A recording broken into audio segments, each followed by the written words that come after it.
Hãy đăng ký Dustin on the Go để thưởng thức các chương trình mới nhất và nghe lại tại các nền tảng podcast.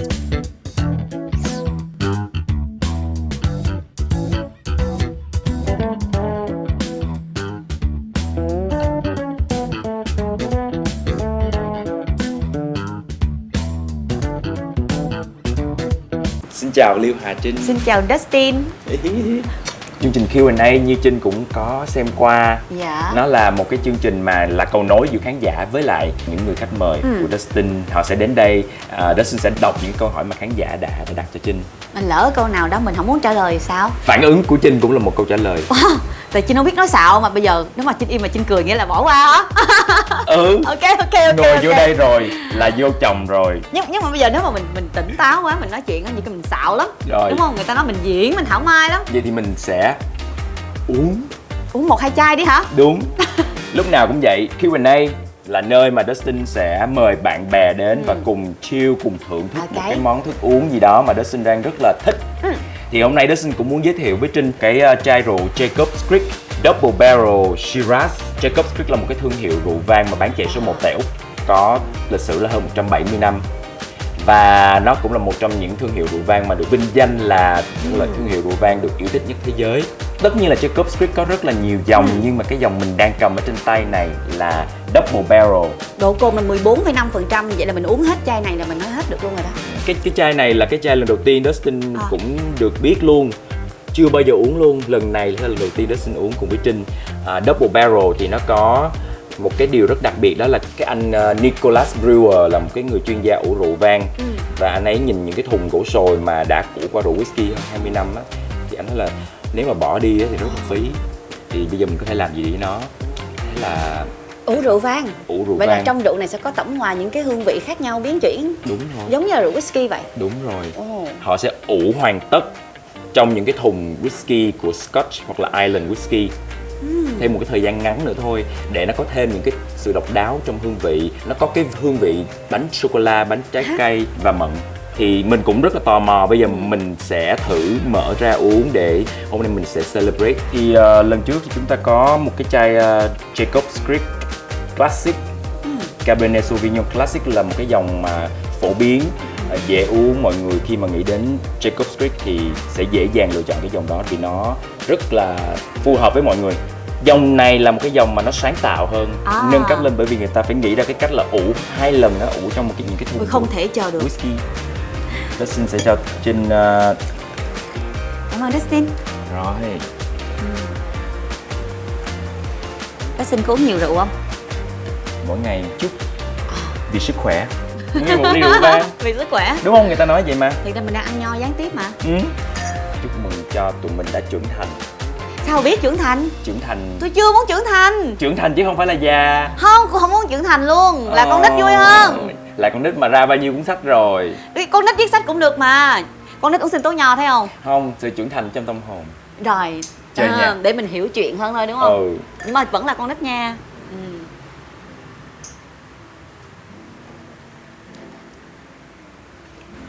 Đây là lý do chúng ta uống rượu đúng không? Để mình thoải mái hơn. Vậy chúng ta sẽ cùng đến với Q&A. Yeah. Q&A với cái thông điệp là thay vì phán xét, hãy đặt câu hỏi.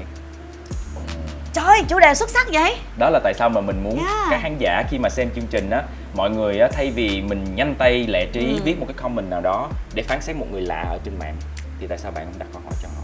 Đúng. Và đặt một câu hỏi hay thì bạn có quà. Trong những câu hỏi mà Dustin sẽ đọc cho Liêu Hà Trinh trả lời, cuối cùng Liêu Hà Trinh sẽ chọn ra một câu hỏi của khán giả mà Liêu Hà Trinh cảm thấy hay nhất, thì các bạn khán giả đó sẽ có quà. Đồng ý. Quà là gì? Cuối chương trình chúng ta sẽ biết. Chắc là chai rượu đúng không? Jacob's Creek. Hay quá vậy. Vô. Bây giờ chúng ta sẽ đến với Q&A. Câu hỏi đầu tiên, câu hỏi của khán giả tới là Đức Trần. Có một dịp được xem chị phỏng vấn Đen Vâu trong chương trình gì đấy em quên tên rồi. Ngồi xuống uống trà. Ngay từ hôm đó em bắt đầu ngưỡng mộ và theo dõi chị, bởi vì một lý do vô cùng đơn giản là chị dẫn dắt chương trình quá hay và quá tinh tế luôn. Đặc biệt đối với những khách mời ít nói như là Đen. Sao mời Đen hay quá vậy nè? Chương trình mời. Chương trình mời hả? Chứ chị Trinh đâu có kết nối được với anh Đen đâu. Khi trò chuyện rất khó để khai thác và cộng hưởng với nhau. Nếu không muốn nói là rất dễ đơ ra và làm chương trình mất hay. Nhưng đối với chị, em thấy như là easy game. Có đâu nha. Chị chia sẻ một chút bí quyết để có thể dẫn dắt chương trình đối diện và tiếp cận với những vị khách mời khó, cũng như một vài kỷ niệm khi dẫn của mình đi ạ. Mình thì ngồi xuống uống rượu ha, thì bên đó mình sẽ mượn công cụ là trà để mà mượn cái câu chuyện, cái bàn tiệc đó để nói chuyện về cuộc sống. Và tất nhiên khi mà chúng ta tiếp khách, Tin cũng biết là không phải lúc nào mình cũng thành công đâu. Cũng trong chương trình đó các bạn đã khen Trinh rất là nhiều khi mà gặp Đen Vâu nè, hay là gặp các bạn khác. Nhưng cũng chương trình đó Trinh đã bị ném đá rất là nhiều với một vài sự lỡ lời của mình, hoặc là những cái sự đơ ra như mà bạn vừa nói đó. Vậy có nghĩa là không phải lúc nào người dẫn chương trình cũng thành công. Ngay cả chuyện là người đó là người ít nói hay là người nói nhiều.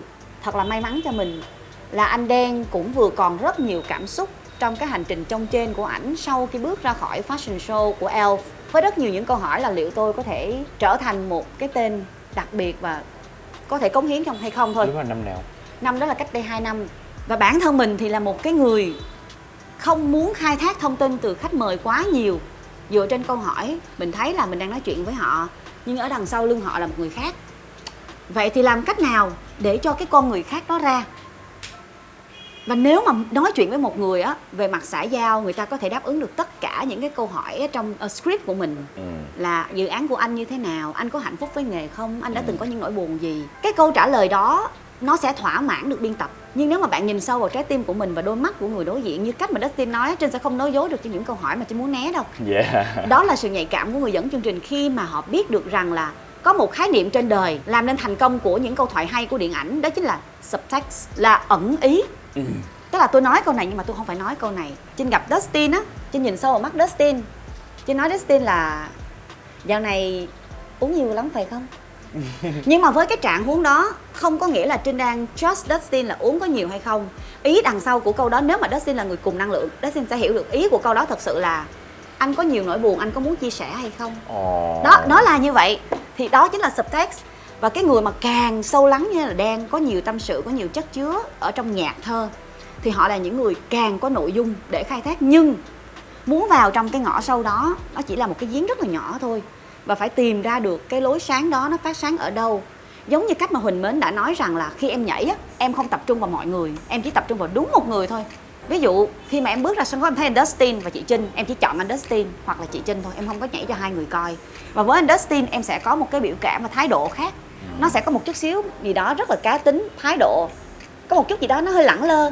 Tùy vào cái người mà mình lựa chọn. Nhưng mà đối với Liêu Hà Trinh thì bạn ấy sẽ diễn một thái độ như là người quen không gặp, thái độ một chút xíu khiêu chiến. Nó là một cái gì đó mà nó phải chọn đối tượng chính xác để neo vào. Thì cái đấy được gọi là phân tích về cái điểm neo nhân cách. Thì ở đây Trinh không thể neo vào trong cái khách mời của mình, mà cái mình neo vào á là nỗi đau của họ là gì. Nỗi đau của người khác là công việc, có một nỗi đau khác tên gọi là tiền, có một tên gọi khác là danh vọng. Nhưng mà với Đen, có thể Trinh không hiểu về anh, nhưng trong cái giây phút mà Trinh ngồi ở trên cái thảm đỏ hàng đầu năm đó, Trinh thấy Đen rất là gần. Và khi mà anh cúi xuống hát xong bài đó, cái nỗi thất vọng của anh ở trên gương mặt, và trong thoáng một giây thôi anh bước vào, khi mà cái tiếng vỗ tay không nhiều như mong đợi, vì ca khúc đó đặt vào trong cái fashion show sang trọng như vậy á, nó chưa có đủ sức mạnh và sự cuốn hút. Chỉ là hợp hay không hợp thôi chứ không phải là hay hay không hay. Thì lập tức cái người nghệ sĩ họ cũng biết, họ đụng đo được chứ. Và họ bị buồn bởi vì là mình muốn cống hiến cái gì đó nó tốt đẹp hơn. Giống như bây giờ thì người ta đi quẩy bar cái mình đi đọc thơ thì là không phù hợp trong lúc đó thôi. Anh ấy muốn một điều gì đó nó connect hơn, nó kết nối hơn với mọi người, muốn mọi người được thỏa mãn hơn, nhưng mà cái sân khấu quá dài, mình không tiếp nối được hết. Và một cái chút gì đó cuối mình và một chút thất vọng rất là nhỏ thôi. Anh ấy rất là kính cẩn trước khán giả và anh ấy rất là yêu thương khán giả của mình, những đồng âm của mình. Nỗi thất vọng đó là nỗi đau của anh. Và khi mà mình biết được cái nỗi đau đó, mình giữ trong tim của mình cảm nhận nỗi đau đó như cảm nhận nỗi đau của mình ấy. Mình thấy được một nỗi buồn khi mà cái con đường tôi về nó dài lắm. Sao tôi cố gắng như thế này mà sao hình như là không phù hợp, khiến cho mình cảm giác là mình muốn giải tỏa cái nỗi đau của họ hơn là mình muốn lấp đầy cái kịch bản của mình. Và dù là một cái câu hỏi hay là dù là một cái chương trình 30 hay 1 tiếng đi nữa, thì nó vẫn cần một cái người đủ yêu thương. Hãy nói với họ rằng là điều đó không phải là một cái điều tồi tệ, vì đó là điều hiển nhiên phải xảy ra, nỗi đau đó cần thiết. Và hiển nhiên anh ấy là một tài năng lớn, anh ấy sẽ nổi tiếng. Năm nay anh có thể buồn, nhưng 1 năm sau anh ấy là một ngôi sao. Anh ấy xuất hiện trên Netflix với show diễn của mình, với những đồng âm của mình. Đâu ai biết ngày sau đâu. Vậy thì nỗi đau đó là nỗi đau cần thiết để trải qua, để người ta tiếp tục đủ chất liệu để sáng tác mà. Như vậy là cách của Liêu Hòa Trinh sẽ là đồng cảm với cái nỗi đau của người đối diện. Dạ. Bí quyết. Và cả niềm vui của họ nữa. Nếu họ có một cái niềm vui lớn để chia sẻ thì đâu phải show nào cũng buồn buồn đâu. Nhưng show này là vui, móng tay mới nè. Đó. Trinh giống như một bác sĩ tâm lý mà sẽ đến để xoa dịu nỗi đau cho Không, đâu gì Tiên đó. có cảm giác như vậy. Tại vì Tiên cũng là một cái đứa làm như vậy với người khác. Nhưng mà không ai làm vậy với Tiên cả. Trừ khi là có một cái buổi mà có một MC khác, một người đồng nghiệp mà mình có thể tự do mình ngồi không cần phải nói gì cả. Mình biết là bạn mình sẽ nói những điều mà mình thích nghe, mình không cần phải nói lại, không cần phải dẫn chương trình luôn. Đó là lý do tại sao Trinh buồn á, Trinh hay im lặng nghe nhạc á. Tại vì bài nhạc nó nói hết rồi. Giống như là xin lỗi cơn mơ vừa qua, xin lỗi nỗi đau vừa xa lạ, xin lỗi đáng la phải vui mà thế mà. Mình nói thôi vậy mình khỏi nói gì nữa. Thấy như đây là đủ rồi, có người hiểu mình rồi là đủ rồi. Là trưởng thành rồi đó, đôi khi không cần phải nói nhiều. Cảm ơn bạn Đức Trần và cảm ơn Nguyên Hà nhé. Và câu hỏi tiếp theo, chủ đề tình yêu đến từ bạn Whitney. Sau cuộc tình đổ vỡ vì bị phản bội, chị Trinh đã vượt qua thế nào vậy ạ? Em cũng gặp người đàn ông phụ bạc nhưng em không thể quên người ta. Em được biết chị Trinh với anh Ca đang yêu xa nhưng đáng yêu lắm. Em luôn hóng những story, những bài đăng về tình cảm của hai anh chị. Sao chị gặp được Mr. K? Cả hai yêu xa. Làm sao mà chị tin được Mr. K khi mà chị đã từng đứng lên từ một cuộc tình đau khổ trước ha? Mong chị chia sẻ. Câu hỏi này là mình suy nghĩ nhiều về một cái bài hát mà Mr. K á, sau một thời gian im lặng tại vì anh bận quá, anh phải lo cơm áo gạo tiền, phải lo công việc, nên 2 năm vừa qua á, ngược lại với những gì mọi người nghĩ, tụi Trinh ít liên lạc với nhau, rất là ít. Trinh yêu xa được bao lâu rồi? Yêu xa là khoảng 3-4 năm ấy, nhưng mà cái thời gian dịch vừa rồi á là 2 năm không gặp nhau.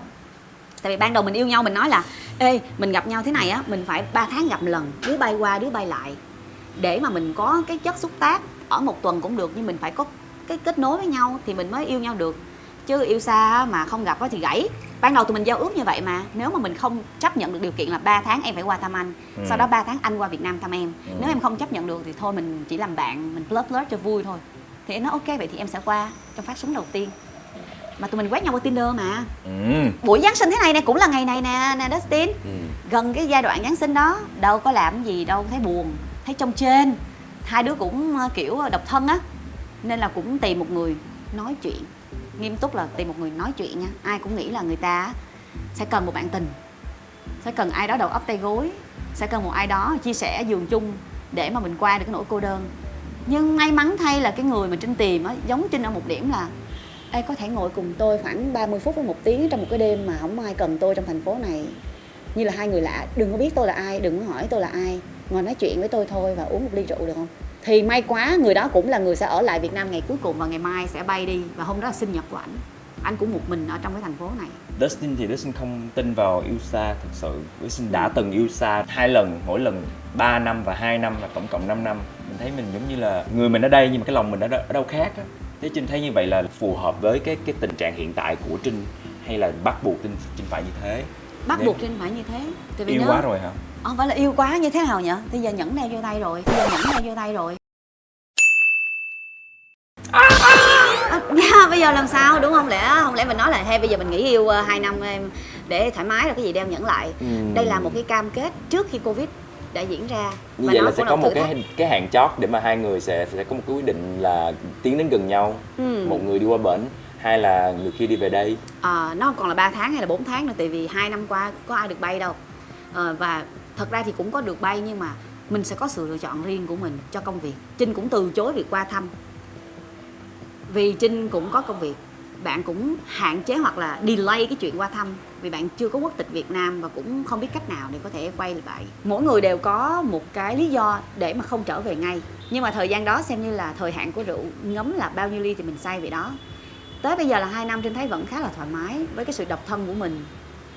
Dẫu là mình đã kết hôn như là chưa kết hôn, nhưng mà cái thời gian yêu xa đó mình nhận ra rất là nhiều thứ về tình yêu. Mình nghĩ rằng tình yêu sẽ là ở bên nhau, chăm sóc cho nhau, nấu ăn cùng nhau, là những cái ôm, là những lúc mình khóc thì người kia lau nước mắt, hay là chia sẻ những cái niềm vui với gia đình cùng nhau, có mặt ở những sự kiện quan trọng như sinh nhật, lễ tình nhân, hay là mình sẽ có mặt trong những giây phút mà mình mệt mỏi nhất, mình bị chà đạp và mình muốn một ai đó. Không, cái giường của mình vẫn sẽ là một cái giường lớn, một mình nằm. Và xuân hạ thu đông sẽ đi qua, chỉ có một mình ở đó. Nó là yêu xa đó. Vậy thì cái gì sẽ giữ cho người ta nghĩ rằng là tại sao đây là sự lựa chọn tốt nhất mà không phải là bước ra ngoài kia và bắt đầu một sự lựa chọn tốt hơn? Chị nghĩ đó là một cái tương lai á. Tại vì khi mình nhắm mắt lại, mình cảm nhận được là mình có tương lai với người này, mình có lòng tin với người này. Khi mà yêu xa chắc chắn có những cái bất đồng. Làm sao mà mình giải quyết được cái bất đồng đó khi mà mình chỉ nhìn qua màn hình của điện thoại, laptop? Mình phải thẳng thắn nói chuyện chứ. Người ta vẫn nghĩ là sự im lặng có thể giải quyết, nhưng mà Trinh sẽ nói rõ luôn. Trinh sẽ tìm cách để giải quyết bằng cách là ngồi lại nói chuyện. Ví dụ như cái lần mà gần nhất mà cái trận cãi nhau mà lớn nhất chắc là phải 8 tới 9 tháng trước. Mùa xuân năm nay tụi Trinh sửa nhà thì có rất là nhiều những cái bất đồng quan điểm về việc lựa chọn tủ lạnh, tivi, cái chi phí để mà mình trang bị cho ngôi nhà đó. Với sự thống nhất và điều khiển ở từ xa của Kay và cái sự thực thi của Trinh thì mình có cảm giác là mình đang bị sụp đổ về cái lòng tin, bởi vì là mình đang làm việc quá nhiều và mình phải còn gánh thêm rất là nhiều thứ và mình lại không có ai chia sẻ nữa. Lẽ ra cái điều hạnh phúc này thì cả hai phải cùng nhau chia sẻ chứ, phải cùng nhau đi mua bếp điện, phải cùng nhau đi lựa cái tủ lạnh, phải sửa chữa là tự cả hai cùng sửa chứ, tại sao chỉ có một mình Trinh làm hết? Thì mình sẽ có cảm giác là thế bắt đầu hôn nhân mà khổ quá vậy, tôi đang sống hạnh phúc mà bây giờ tại sao tôi nhận nhiều trách nhiệm quá vậy? Mà người yêu của tôi á, họ cũng không hiểu luôn, tại vì họ đang bị stress. Giai đoạn đó Kay cũng có một chút trầm cảm nhẹ về công việc của ảnh, về có những cái vấn đề gãy đổ về tâm lý. Một đứa đã trầm cảm nhẹ, một đứa trầm cảm nặng, thì hai đứa nói chuyện với nhau á, có cảm giác như rằng là mình phải luôn nuốt cái trầm cảm nhẹ của mình vào để mình vỗ về cái người trầm cảm nặng hơn. Và người ấy lúc nào cũng khóc, lúc nào cũng nói là anh cảm thấy bế tắc lắm, anh không biết tại sao đây là một giai đoạn rất là khó khăn của anh nữa. Anh cảm thấy anh rất là vô dụng, anh bị down mood, rồi xong rồi như là một đứa trẻ hoang mang và cần một người chị. Thì mình phải là người chị thôi, mặc dù mình là đứa trẻ cũng bị thương, nhưng mình phải là người chị. Thì nó không sao, mọi thứ sẽ ổn thôi. Mình cũng rất là thẳng thắn để hỏi là vậy thì tình cảm của anh á, anh thấy nó như thế nào? Anh có muốn nói gì với em để mà anh thú nhận cái tình trạng trái tim của anh hay không? Thì bạn thốt ra một câu là giai đoạn này á, anh thật sự không còn tâm trí vì cho chuyện yêu đương nữa. Anh không còn cảm nhận được tình yêu trong giai đoạn này nữa.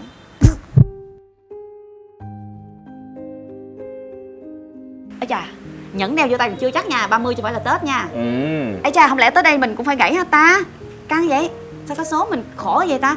Nhưng mình nói là tại vì tất cả những gì mình cần á chỉ là tình yêu thôi. Đợi 2 năm cũng được, 3 năm cũng được.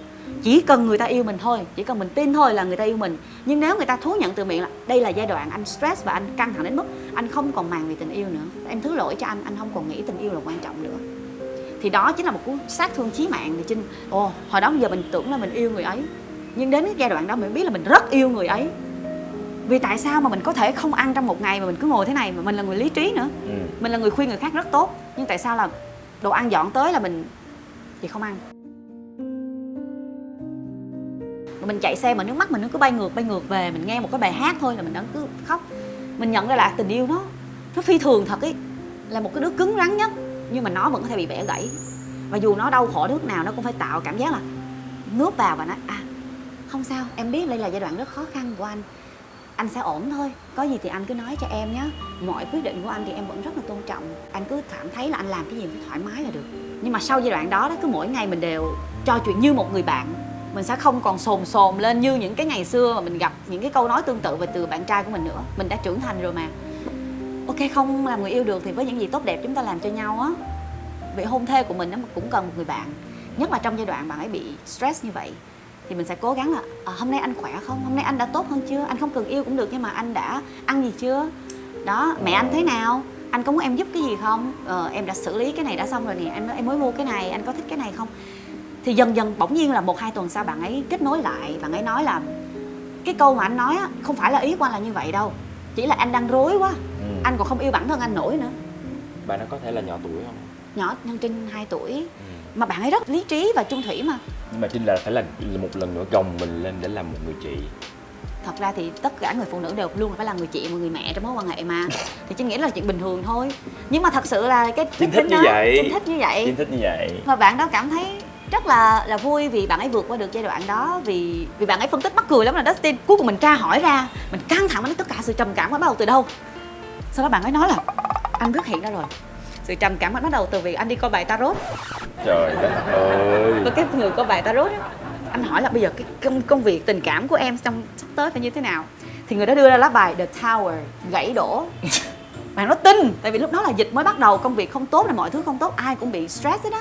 Và chỉ cần thêm một tín hiệu tiêu cực nha là người ta gãy, đó mới là cái vấn đề đó. Nên Trinh ghét những người nào mà trong giai đoạn người ta không tỉnh táo mà lại bơm thêm những cái vấn đề tiêu cực, là mày chết rồi, mày thua rồi, mày sẽ không có vượt qua được giai đoạn này đâu, mày có tín hiệu xấu, hãy canh chừng đó. Nó là một cái ám thị vô trong cái vũ trụ của người ta, và người ta tin cái điều đó, người nói vậy chết chắc rồi. Thì khi mà Trinh nghe được điều đó đó, lật bài liền. Em cũng là một người coi bài tarot. Em sẽ nói với anh rằng là lá bài The Death and the Tower là lá bài rất là tốt. Anh biết lá bài Phượng Hoàng không?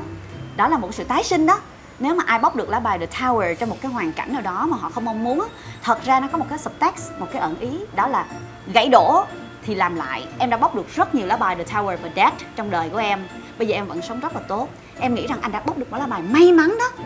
Anh phải tự tin lên. Em thấy chứng khoán sẽ lên thôi, em thấy mọi thứ sẽ ổn thôi. Anh cứ ok, anh xem đi, từ từ sẽ thấy. Và bạn tin như vậy thật.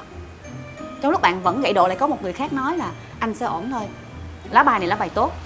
Thì Trinh thấy từ cái lúc mà Trinh nói như vậy á, và rất nhiều những cái sự cải thiện của bạn về sức khỏe nữa, thì bạn thấu nhận rằng là bạn đã có một giai đoạn không tỉnh táo. Nhưng mà bây giờ thì mọi thứ đã rất là ổn rồi, và bạn cảm thấy rằng là bạn đã rất đúng khi chọn một người bạn đời sẽ bảo vệ cho bạn. Bạn nói như vậy á. Ngược lại, nếu như mà khi Trinh cần người bảo vệ thì sao? Trinh nghĩ là cái sự thành thật của bạn chính là sự bảo vệ với Trinh á. Tại vì có nhiều người cần khiên trắng, có nhiều người cần một người đàn ông to để mà bảo vệ mình, nhưng Trinh cần một người thành thật. Tại vì Trinh rất là nhạy cảm với sự dối gian á. Có phải là cái sự thành thật bây giờ nó xa xỉ lắm không? Có đó, thật sự Tim cũng hiểu mà, đúng không? Nhất là trong nghề của mình á, mình thành thật cũng được, nhưng mình còn phải sơn phết nó nữa. Bạn người yêu của Trinh á thì quá thật. Thật nhiều khi đến mức mà mình cảm thấy là tát vô mặt mình á. Nên là mình thích, là đúng gu của mình rồi. Là chỉ cần một người chỉ vào mặt mình nói là em lố, em sai, em không tốt, em cần phải làm cái này. Và song song với cái việc chỉnh lưng đó đó, dám chỉnh lưng á, là hành động. Anh thấy em làm cái này không tốt nên anh mua cho em cái này, nó tốt hơn. Anh thấy cái vali của em á, em là nghệ sĩ, em xách vali rất xấu, mà là vali Trung Quốc nữa. Phải nói thẳng. Đúng, anh sẽ cảm thấy cái phong cách của em ra sân bay rất luộm thuộm, và anh không hài lòng, nên anh sẽ mua cho em vali Rimowa mới. Chẳng hạn, tức là bạn complain, bạn rất là phàn nàn, nhưng bạn có thiện chí là cải thiện và tham gia vào việc cải tổ cái điểm yếu đó của chứ mình. không phải là chỉ là đánh giá rồi thôi. Bạn khỏi cần hỏi là mình muốn hay không muốn. Mà khi mình nói anh mua chị em một chi vậy đó, em đâu có cần, em xài mấy cái túi thì bình thường là được rồi. Nhưng mà cuối cùng khi mình cầm cái vali đó, nó đẩy nhà hều nó chạy. Ôi, tại sao em không biết cái vali này sớm hơn nhở? Là mình thích cái đó. Và mình cảm giác rằng là đây là một mentor của mình về cuộc sống. Bạn ấy rất là thực tế, đến mức thực dụng, rất là lý trí. So với một cái người mộng mơ thì nó quá lệch tông. Nhưng chính vì sự lệch tông đó, bạn đã giúp cho mình nhận ra rằng là mình khuyết quá nhiều thứ. Có nhiều những lỗ hổng về logic tư duy và thuế, hay là về con số và quy trình. Quy trình mình quá tệ. Thì bạn sẽ là người nói là em sai chỗ này, em ngừng chỗ kia đi. Em không phải là người quyết định được trong business đâu, em phải làm như thế này. Anh phải phân tích cho em hiểu cái vấn đề của em và cái project của em làm như thế này, lợi nhuận của em như thế này là không ổn chẳng hạn. Thì mình nghĩ đúng rồi ha. Và cái điều đó làm cho Trinh cảm thấy đó là khiên trắng. Trinh không cần một người quá đẹp, không cần một người nổi tiếng, không cần một người giàu. Nhưng mà Trinh cần một người dám uống cho Trinh 2 ly, sau đó ngồi khóc. Em rất thương mẹ của em rất là thương, thì mẹ em khổ. Thích làm gia trị vỗ về. Và thích một người đổ nước mắt trước mắt mình. Đúng là không phải ai cũng có thể chịu được cảnh nhìn người đàn ông của mình khóc đâu. Trinh cũng là thuộc hơi dạng hơi lạ đó. Trinh thích cái gu đó. Tại vì Trinh nhìn bạn ấy, ví dụ như là bạn ấy xỉn hay bạn ấy ráng kìm. Ngay cả trong việc cầu hôn á, Trinh rất là bình tĩnh nhá. Thì bạn quỳ xuống, bạn ấy khóc, bạn ấy nói cảm ơn em đã bảo vệ cho anh. Em sẽ là bạn đời của anh. Mình nói ủa xin lỗi anh. Khoan ủa dễ thương chứ. Nói là cái điều đó rất đáng yêu. Tại vì Trinh không tin người nào sẽ nói bảo vệ cho Trinh nha. Tất cả những người đã từng nói rằng là em anh sẽ quay về, em anh sẽ ở bên cạnh em mãi mãi, em anh hứa sẽ bảo vệ cho em. Vấn đề của em là vấn đề của anh ở đây chỉ cần gọi một tiếng biến mất. Chưa có ai thực hiện được lời hứa đó trong đời Trinh hết á. Hứa rất là nhiều, nhưng đây là người đầu tiên nói là cảm ơn chị đã bảo vệ cho em. Nhưng mà cuối cùng người đó là người đã bảo vệ cho mình thật, đúng không? Trời ơi, hôm nay tôi mới được biết chuyện này. Tại vì Tại tôi sao không vậy? bao giờ biết được cái chuyện là yêu đương đằng sau của bạn, của đồng nghiệp trơn á Đúng đó. rồi, dễ thương đúng không? Dễ thương. Có nhiều người sẽ nói trời ơi gì mà người yêu chị không có yếu đuối đâu nghe. Bạn ấy là trên cái thương trường, bạn ấy là trong cái ngành kiểm toán ấy, bạn ấy cực kỳ giỏi luôn. Nhưng mà chỉ khi nào đi về á, bạn sẽ bắt đầu Chúc mừng cho Trinh đã có một người em bảo vệ được Trinh và được Trinh bảo vệ. Ừ. Một người anh, Một người anh, một người thầy, một người thầy. mentor về lifestyle và tư duy, logic. Mình làm gì cũng được, không cần phải theo hình mẫu, theo cái quy chuẩn của mọi người đặt ra là người yêu của tôi phải là người thế này thế kia. Cảm ơn câu hỏi của bạn Whitney. Và bây giờ chúng ta sẽ đến với một câu hỏi video. Hello Trinh. Chào anh. Với anh thì Trinh là một cô gái rất là lãng mạn, văn minh, tiến bộ và rất là lạc quan nữa. Anh cũng là một người như vậy. Nhân mã. Nhưng Nhưng mà mà không khiêm nói tốn. thật luôn là lạc quan hoài thì cũng mệt. Yep. Có những lúc mình rất là bi quan. Vậy thì những cái lúc mà Trinh thấy bi quan nhất hay là yếu đuối nhất thì Trinh sẽ làm gì, và hoặc là Trinh sẽ gặp ai và vì sao? Và Trinh có một cái lời khuyên hay là một cái chia sẻ gì với những người lúc nào cũng cố tỏ ra là mình ổn? Anh đang Duy đáng ghét thật. Tại vì anh Duy lúc nào cũng là người có thể đá cửa đi thẳng vào phòng người khác một cách rất là tự nhiên mà mình không thể chống cự được. Ý là trong suy nghĩ. Nghĩa đen và nghĩa bóng. Nghĩ luôn hả? Ảnh thích thì anh sẽ qua thoải mái lắm. Có nghĩa là ảnh là một người có được đặc quyền đi thẳng vào trái tim của người khác. Vì thật sự ảnh là một linh hồn rất thuần khiết. Ảnh không có giận ai bao giờ, ảnh không ghét ai bao giờ. Công nhận. Ảnh luôn nghĩ rằng là mọi thứ đều màu hồng như cái tóc của ảnh á. Và ảnh luôn nghĩ rằng là tại sao vậy? Ảnh còn rất bất ngờ với những cái tiêu cực ấy. Tại sao người ta nói anh như vậy? Anh không có.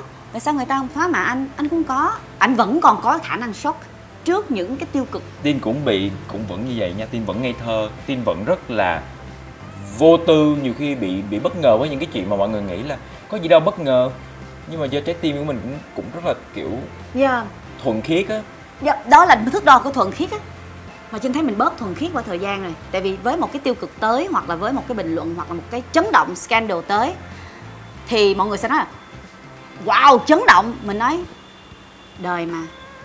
Thì khi mình thốt ra từ đó mình cũng giật cả mình. Mình nói ồ, thế là mình đã chấp nhận cái luật chơi này. Mình đã biến mình thành một trong những cái quân cờ của một cái cỗ máy vô cùng công nghiệp, và không còn bất ngờ và choáng ngợp nữa trước những cái biến cố cuộc sống. Vì mình vẫn tin là mình xứng đáng bị những cái scandal đó, hoặc xứng đáng bị những cơn chấn động đó tác động tới mình. Nhưng mà mình bình tĩnh. Bình tĩnh là một hình phạt á, chứ không phải là một món quà đâu. Bởi vì phải kìm nén những cái cảm xúc Đúng. bất ngờ, hốt hoảng, giận dữ đó đi để có một cái vẻ ngoài rất là chuyên nghiệp. Chữ chuyên nghiệp là cái chữ mà Trinh thấy là rất là công nghiệp luôn á. Chuyên nghiệp là một từ tích cực. Đúng. Khi mà chúng ta làm việc chuyên nghiệp đến đúng giờ, chúng ta cười đúng chỗ, chúng ta có một góc mặt phù hợp với cái máy quay, nhưng đồng thời khi mà chúng ta tập trung vào sự chuyên nghiệp đó, chúng ta không còn Sao cái tâm Xin không trí phá vỡ nhiều. nó đi? Phá vỡ nó bằng cách là mình sẽ bớt chuyên nghiệp hơn chăng? Hay là mình sẽ là sống bản năng hơn? Bản năng hơn, mà mình nói ra cảm xúc của mình nhiều hơn. Nhiều khi Trinh nói ra cảm xúc của Trinh nhiều hơn, Trinh cảm giác mọi người không có muốn nghe đó. Người ta chỉ thích những gì người ta muốn nghe thôi. Nên là mình đã quyết định rồi, mình thấy quyết định này rất là ổn, là mình sẽ chuyên nghiệp trong công việc của mình, nhưng mình bản năng trong thế giới vũ trụ mà mình đã xây dựng. Và thế giới đó không phải ai cũng biết, thế giới đó không phải ai cũng được mời vào. Và anh Thanh Duy đã hỏi một cái câu khiến Trinh nhìn thấy hình ảnh của mình trong những cái ngày trong trên. Khi mà mình bị đổ vỡ, Trinh đều tâm sự với một người, đó là mình ở trong gương ấy. Nghe có vẻ rất là creepy.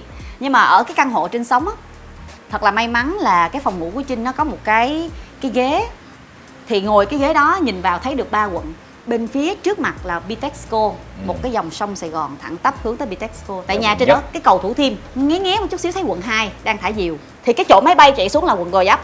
Và Bình Thạnh là quận của mình, thì có phải là giao giữa các quận không? Cái cảm giác mà mình ngồi á ở cái chỗ đó, nó phản chiếu hình ảnh của mình ở trong gương ấy. Nó như là đa nhân cách ấy. Mình uống thế này nha, thì mình quay mình thấy là cái gương đó, tại cái góc này góc vậy nè, góc vuông, thì mình ngồi ngay giữa góc vuông, thì có phải mình ngồi đó mình sẽ thấy được chính hình ảnh của mình phản chiếu từ ánh đèn thành phố không? Thì mình thấy có cảm giác như là mình nói chuyện với mình ấy, nó rất là creepy, nó rất là rùng rợn, nhưng mà đồng thời nó rất là dễ chịu. Mình sẽ dành rất nhiều khoảng thời gian để nói chuyện với mình bằng cách là bạn cảm thấy như thế nào thì mình sẽ nói. Mình không biết là mình cảm thấy thế nào, nhưng mà hình như mình hơi buồn ấy. Vậy bạn buồn là buồn chỗ nào? Mình buồn là bởi vì những cái niềm tin của mình về tình yêu nó không có thật ấy. Thế đã bao giờ bạn nghĩ là tình yêu có thật chưa? Thế cái người đó lại hỏi chứ, người ta hỏi thì mình phải trả lời.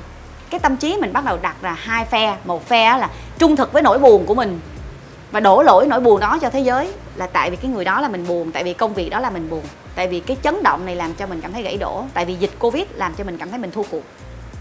Nhưng mà khi mà Trinh nhìn người đó thì người đó rất là quản lý, người đó rất là công minh. Người đó đã cho Trinh rất là nhiều những câu hỏi tham vấn chứ không có phán xét, giống như cách mà Dustin đặt cái chủ đề hôm nay á. Thay vì người đó nói là tại vì mày dở, tại vì mày tiếng chưa có đủ, tại vì mày ngu, mày yêu này nọ các kiểu. Có những lúc Trinh cãi nhau với bạn trai mà không biết làm sao để dựa vào ai để mà chia sẻ. Chỉ có một mình. Bây giờ không lẽ mình nói là vì hôn phu của tôi với tôi có khả năng là có thể chia tay, ai biết, thì nó không có tốt cho tất cả mọi điều, đúng không? Không có tốt cho mọi người chẳng hạn. Rồi không lẽ thì ngày mai cũng lại làm hòa thôi, mà mình chia sẻ với đó với ai bây giờ? Mình viết thông cáo báo chí hay là mình làm gì? Trinh có nghĩ là cũng tại vì cái đợt giãn cách vừa qua mà rất nhiều người trong chúng ta chọn lựa cái cách là tự đối thoại với bản thân để giữ an toàn, để bớt những cái activity phải đi ra ngoài giao kết nối xã hội, và vì thế mà chúng ta mất đi cái khả năng giao kết xã hội luôn không? Trinh không nghĩ là mất đi mà chỉ là cất đi. Cất đi hả? Dạ, giống như là mình không mặc cái áo này nữa thì mình cất nó đi trong cái kho. Chừng nào mình cần. Nhưng mà để lâu á, có ngày mở ra cái áo nó sẽ bị hư. Là do bạn bảo quản ở đâu, chứ Trinh bảo quản ở một cái nơi nó tốt, nó có lông não hay là nó có một cái gốc, nó có cái bao thì nó không bao giờ bị hư hết á. Nó chỉ bị mục thôi, tại vì cái gì nó cũng hết hạn thôi, đúng không? Mà Trinh có nói với Tiên là Trinh có một cái con người bên trong rất là sợ giao kết xã hội. Nhưng mà con người đó cũng là cái con người giúp Trinh nhiều hơn. Chẳng hạn như có một lần nha, Trinh đi quay về Trinh rất là mệt, 12 giờ mấy 1 giờ đêm mà có một mình trên taxi, rồi mình cảm thấy là mình mất kết nối với mọi người. Mình thấy tại sao mình cực vậy, tại sao mà mấy năm nay mình vẫn cô đơn vậy, tại sao yêu xa làm chi cho mà khổ vậy, mình là người tình cảm mà tại sao mình phải đẩy mình vào cái thế này hoài vậy. Cái này là cái nghiệp, đúng không? Thì mình buồn quá mà mình lại không có cái đạt cái công việc tốt nữa, mình lại có nhiều bình luận không tốt nữa, thì mọi thứ nó đổ vô một lúc, nó sẽ là một cái giọt nước tràn ly. Và mình hỏi mình là mình muốn gì bây giờ, cái gì có thể làm cho bạn tốt hơn. Bạn có muốn gặp ai không? Bạn thân không? Không, bạn thân mình bận lắm, bạn thân mình đang làm show này, bạn thân mình đang làm dự án kia, bạn thân mình đang bị down mood, mình thấy nó up story mình cũng biết nó cũng down mood rồi, nó không có sẵn sàng đâu.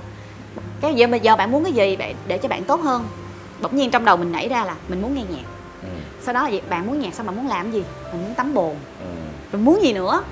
Mình muốn đủ một ly rượu trong cái bồn tắm đó.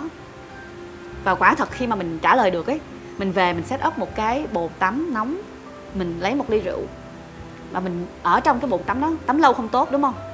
Nhưng mà quả thật khi mà mình nằm trong cái bồn tắm đó thì mình nhắm mắt lại, mình hiểu lý do tại sao mình muốn tắm bồn rồi. Là bởi vì năm mình 6-7 tuổi á, mình đã từng nằm trong một cái thau rất là ấm. Ở ngoài là mưa rất là lớn, tại vì á mình tắm trong cái thau mà đâu có bồn tắm đâu, con nít hồi nhỏ mà. Lúc đó là bão rất là lớn, mà mẹ bảo là bây giờ á, có một trải nghiệm rất thú vị, bây giờ con vô cái thau ấm nước này nè, con ra ngoài mưa con tắm sẽ thấy lên nó kỳ lạ lắm. Cái mình cũng nằm ở trong cái thau gọn lõn, con bé xíu đó, thì mình thấy là ngoài trời kia có bão giông. Nhưng khi mà chúng ta có cái nước ấm á, có cái thau riêng của mình á, mình không có còn sợ vì bão giông nữa. Và tiềm thức nó khắc ghi cái điều đó là con sẽ được bảo vệ bởi chính con trong một cái phạm vi rất nhỏ. Thì dù ngoài kia có bão tố, chỉ cần con ấm ở một cái phạm vi nhỏ thôi, con sẽ được bảo vệ, cái tâm hồn con được bảo vệ. Và có lẽ chính vì thế mỗi lần mình buồn mình tự hỏi là bạn muốn cái gì, thì nó trả lời là mình muốn tắm bồn, mà phải là tắm bồn nước nóng. Thì chính vì cái bồn nước nóng đó, khi mà mình nằm xuống mình nghe nhạc, mình uống một ly rượu, mình thức dậy mình thấy là hết buồn rồi. Thì ra chỉ đơn giản là chỉ cần tiềm thức của mình nó được lắng nghe, nó được trở về tuổi thơ, nó được biết chính xác thứ gì sẽ làm cho nó được hàn gắn.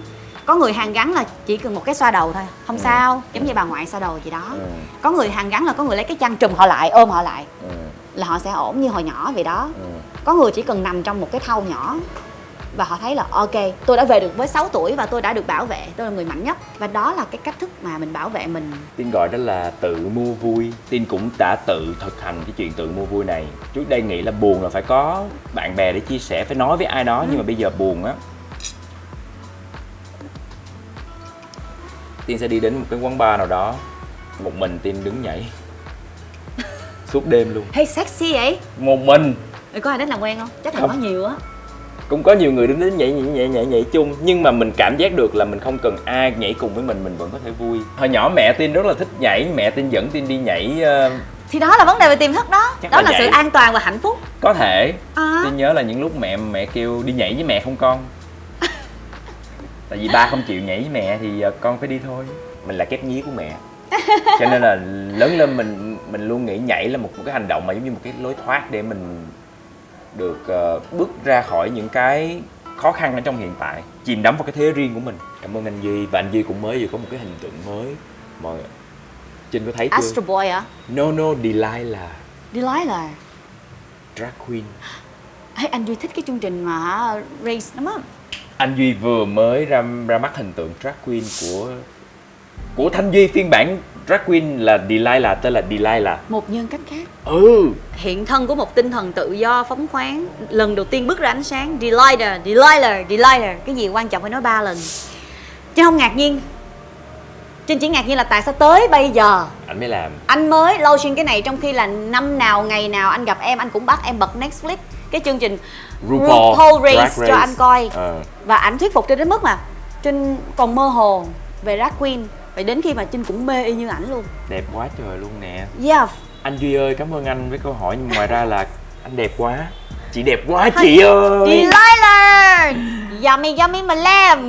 Mà làm thiệt luôn á. Có bạn tên là Ni, bạn ấy có hỏi Trinh là chị Trinh bao giờ ra cuốn Anh vậy? Em đã có em, có vỏ trái cây rồi, chỉ chờ anh về chung. Và có cuốn nào là câu chuyện thật của Trinh hay một nhân vật nào không? Chị có nghĩ sẽ viết cuốn về cộng đồng LGBT không? Em xin cảm ơn những chia sẻ của chị. Tất cả những câu bạn hỏi á, Trinh cảm giác giống như cài cắm trên quảng cáo gì đó. Hay quá Ni ơi. Chị nè, là tháng 12 này chính xác là cuốn Anh sẽ ra mắt. Lúc mà Dustin on the Go, khi mà hai anh chị ngồi nói chuyện á, thì là cái thùng sách đã ở nhà Trinh rồi. Và chắc chắn là nó sẽ được gửi đến Dustin sớm thôi, với một dấu son môi đỏ. Anh sẽ bên cạnh em với cái bìa màu xanh, còn em là bìa màu đỏ. Ban đầu á là bởi vì chữ trong cái cuốn này nó nhiều quá, nó có lẽ là gấp đôi của em luôn, nên nó sẽ bự hơn của em.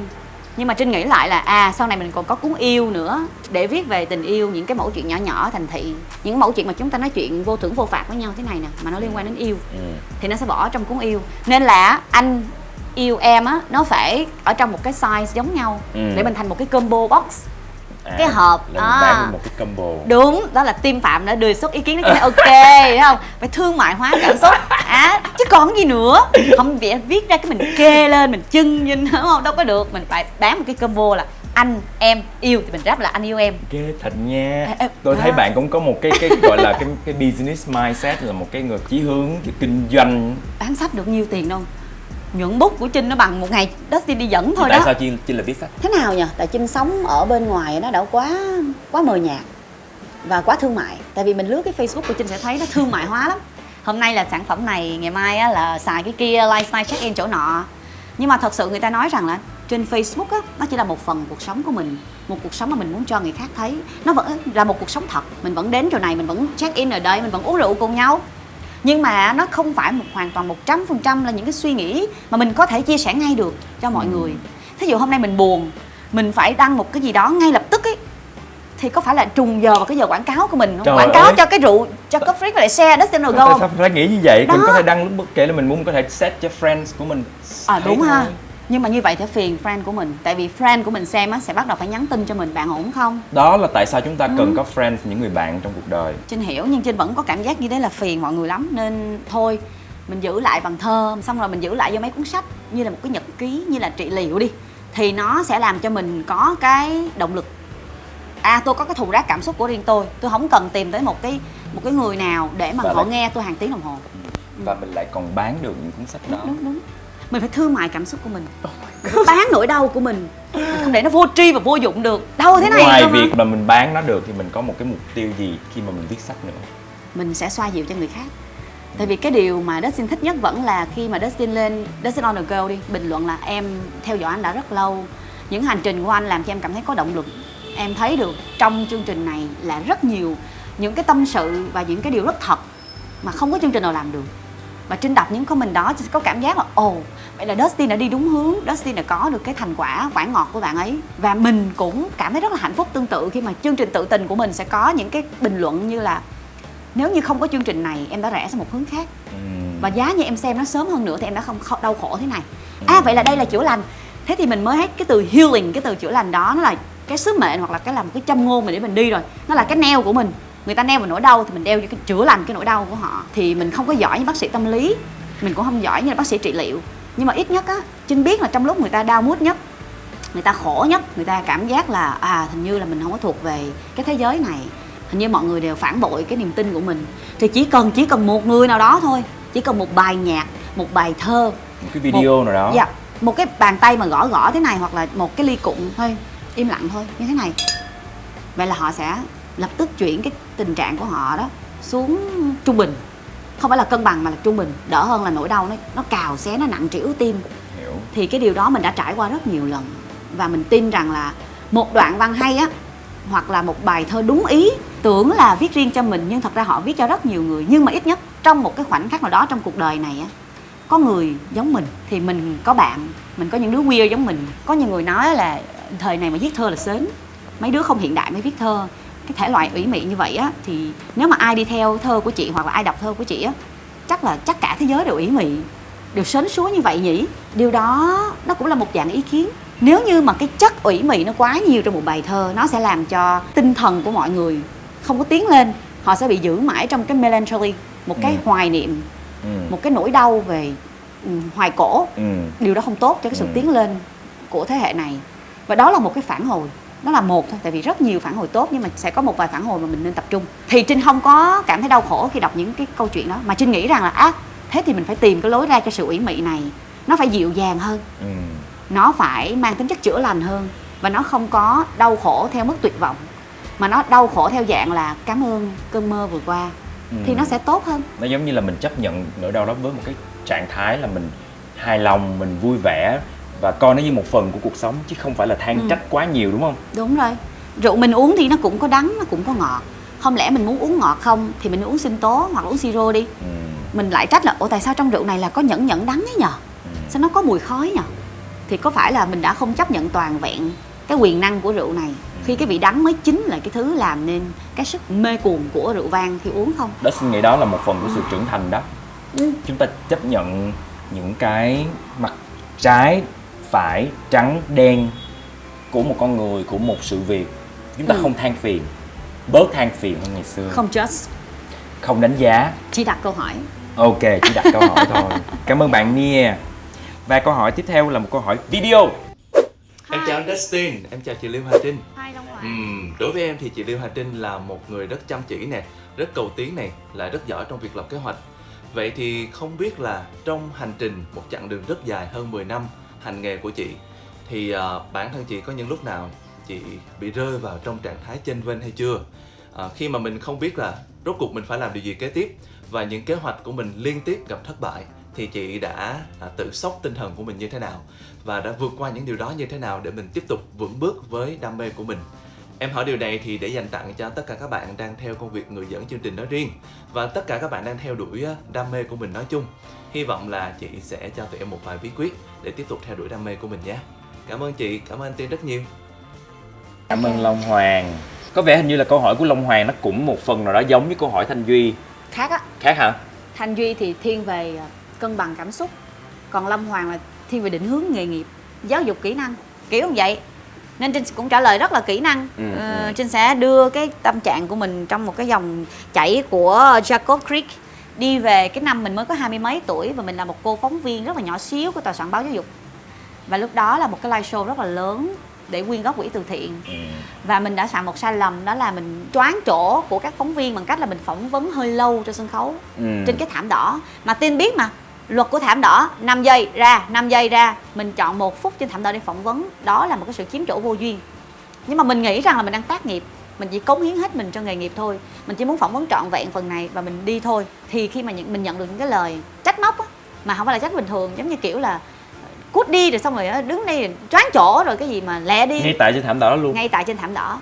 Thì lập tức Trái Tim, một cô phóng viên bé nhỏ, sẽ cảm thấy vô cùng bị tổn thương vì bị coi thường, vì bị không coi trọng thấy vị trí của mình là thừa trong cái chương trình này. Mặc dù mình tin nó là một sứ mệnh là mình phải truyền cái tin tốt đẹp này đến cho mọi người, nhưng mà mọi người đồng nghiệp mình không hiểu, những người phóng viên kia muốn mình biến khuất mắt khỏi đi để cái thảm đỏ nó trống, mà mình chỉ choáng có chút xíu chỗ thôi. Đó thì mình sẽ lập tức đặt câu hỏi cho chính mình là mình có chọn sai nghề không, cái nghề này có chấp nhận mình không, và mình hành xử như vậy là sai chỗ nào. Và mình sẽ tâm sự với một người anh, mình nói anh ơi, thì mình khóc, em thấy em cũng sắp 30 tuổi rồi, em 20 mấy tuổi rồi, mà em thấy trong cái nghề này á em sẽ không còn lên được nữa.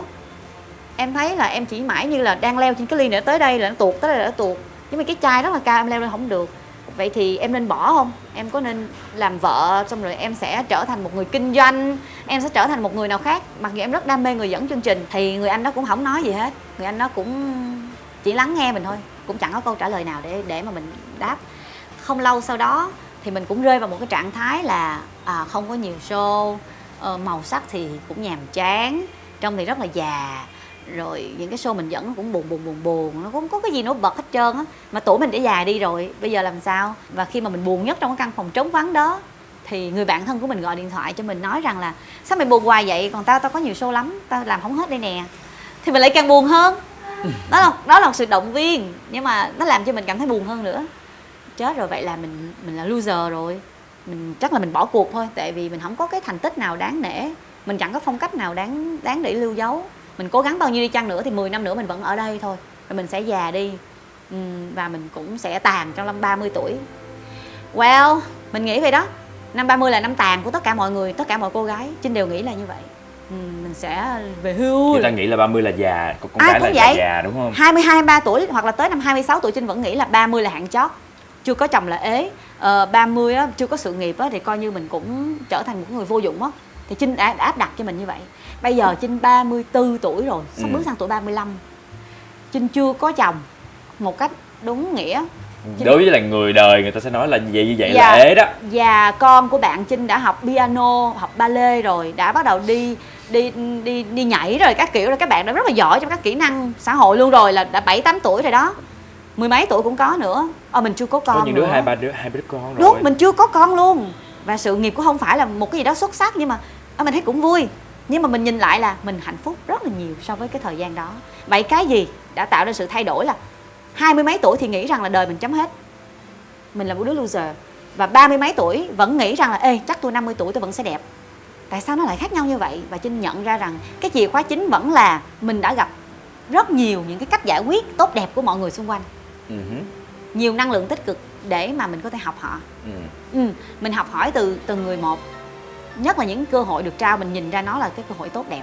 Thí dụ trong cái ngày mà Trinh đau khổ nhất ở trong căn phòng tối đó thì lập tức anh Thanh Duy đã gọi. Thanh Duy nó chưa quen, chưa thân luôn. Thanh Duy nói: hello em, anh là Thanh Duy. Anh em mình gặp nhau không nhiều, nhưng mà anh có từng thấy em dẫn chương trình trong một cái chương trình của Year One á. Anh thấy em không cần kịch bản, rất là lanh lợi, nên anh nghĩ rằng là chúng ta có thể làm một đội với chị Khải Như để trở thành một team trong một cái chương trình rất là mới thôi. Nhưng mà anh nghĩ chúng ta có thể thử sức. Và mình nghĩ ủa, cái người này lạ mà, đâu có quen thân đâu, có giao đãi mấy lần, bắt mình tham gia chương trình thì mình ngại quá, mình có kỹ năng gì đâu. Trong cái khoảnh khắc quyết định là tham gia hay không tham gia, mình là đứa nhỏ bé, mình không có kỹ năng, mình chỉ là một người dẫn chương trình thôi, mình làm gì biết nhảy hát múa chứ. Và đây là người lạ nữa. Vậy mình có nên tham gia không? Trước những cái cơ hội đó, Trinh tin rằng là khi bạn down mood nhất sẽ luôn có một cái ánh sáng. Và bạn phải nhận ra nó chính là một cái cơ hội. Và cơ hội của Trinh bước vào chương trình năm đó không phải là một cái điều đó hoành tráng, nhưng đã mở ra cho mình về thế giới quan của nghệ thuật. Tình bạn, sự cam kết lâu dài, sự cống hiến, những cái tác phẩm chất lượng là như thế nào, và sự đi lâu dài trong nghề, sự biến hóa liên tục. Và mình nhận ra rằng là hồi xưa mình nhàm chán thật, nên mình xứng đáng có một lượng fan theo dõi ít ỏi. Nhưng khi mà mình cố gắng hơn thì mình sẽ nhận nhiều hơn. Và người nào mình càng nhiều người theo dõi, người nào mà càng nhận nhiều cái tình yêu khán giả, nghĩa là họ cố gắng rất nhiều. Thì sau cái chương trình Cùng Nhau Tỏa Sáng thì mình đã có nhiều người theo dõi hơn.